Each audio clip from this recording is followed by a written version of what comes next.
हरे कृष्णा। भगवान श्री कृष्ण कहते हैं एकादशी का पालन करना सनातन धर्म का प्रमुख अंग है। अगर कोई व्यक्ति एकादशी पालन का अनादर करता है तो उसके आध्यात्मिक जीवन का नाश हो जाएगा। तो चलिए स्कंद पुराण के अनुसार विजया एकादशी कथा का वर्णन करते हैं। एक समय की बात है, महाराज युधिष्ठिर ने परम भगवान श्री कृष्ण से पूछा, हे वसुदेव, फाल्गुन मास के कृष्ण पक्ष में कौन सी एकादशी आती है? कृपया इसके महात्म्य का वर्णन करें।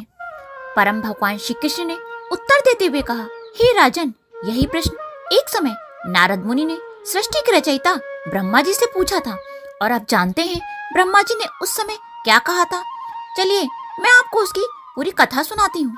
नारद मुनि का प्रश्न सुनकर ब्रह्मा जी ने कहा, हे नारद, फाल्गुन मास के कृष्ण पक्ष में आने वाली एकादशी को विजया एकादशी कहते हैं। यह एकादशी अपने नाम के अनुसार ही सर्वत्र विजय प्रदान करने वाली है।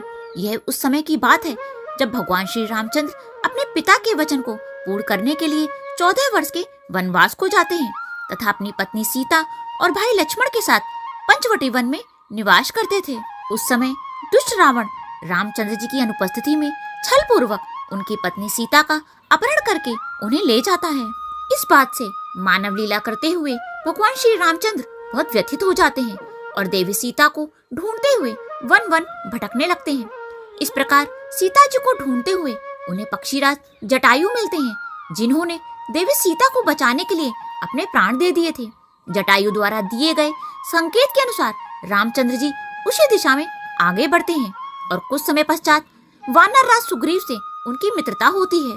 सुग्रीव को किष्किंधा का राजा बनाकर उनकी सहायता से सभी वानर देवी सीता की खोज में निकल जाते हैं और अंत में भगवान श्री राम के परम भक्त हनुमान जी इस कार्य में सफल होते हैं। रावण की नगरी लंका में माता सीता से भेंट करके उन्हें भगवान श्री राम की मुद्रिका और उनका संदेश देकर जब वह वापस आते हैं तो उसी समय श्री रामचंद्र अपनी सेना को लेकर समुद्र तट पर पहुंच जाते हैं। लेकिन पूरी सेना को लेकर इतने बड़े समुद्र को कैसे पार किया जाए? जब समुद्र तट पर भगवान श्री राम और उनके सभी साथी इस बात पर विचार कर रहे थे तो लक्ष्मण जी भगवान श्री रामचंद्र के पास आते हैं और उन्हें कहते हैं, हे प्रभु, आप तो पूर्ण पुरुषोत्तम परमेश्वर हैं, आपसे कुछ भी नहीं छिपा। आप ये भी जानते हैं कि इसी द्वीप पर महान ऋषि वग्दालभ रहते हैं। वे बड़े ही विद्वान और ज्ञानी हैं। उनके पास अवश्य इस समस्या का समाधान होगा। चलिए उनसे मिलकर इस समस्या का समाधान ढूंढते हैं। लक्ष्मण की बात सुनकर भगवान श्री राम और उनके सभी साथी वग्दालभ ऋषि के आश्रम में जाते हैं और उन्हें सादर प्रणाम करते हैं। तत्पश्चात श्री रामचंद्र अत्यंत विनम्रता पूर्वक वग्दालभ ऋषि से पूछते हैं, हे मुनिवर, मैं लंका पर चढ़ाई करके रावण का संहार करने आया हूँ।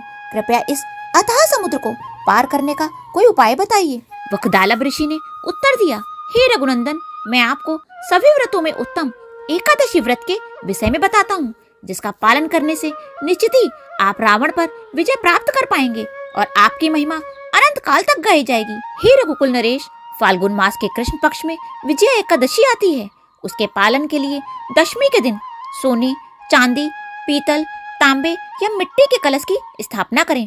तत्पश्चात एकादशी के दिन पुष्प, सुपारी, चंदन और नारियल अर्पित करके इस कलश का पूजन करें।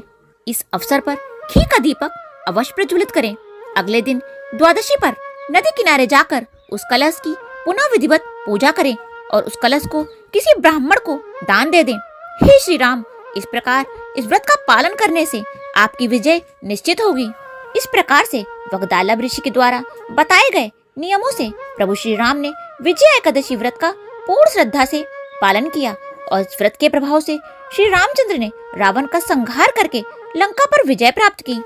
कथा का समापन करते हुए परम भगवान श्री कृष्ण ने युधिष्ठिर महाराज से कहा, हे धर्मराज, इस व्रत का पालन करने से व्यक्ति को इस भौतिक जगत में विजय की प्राप्ति होती है और मृत्यु पर्यंत वे इस जन्म मृत्यु के चक्र के ऊपर भी विजय प्राप्त करके आध्यात्मिक जगत में प्रवेश कर सकता है।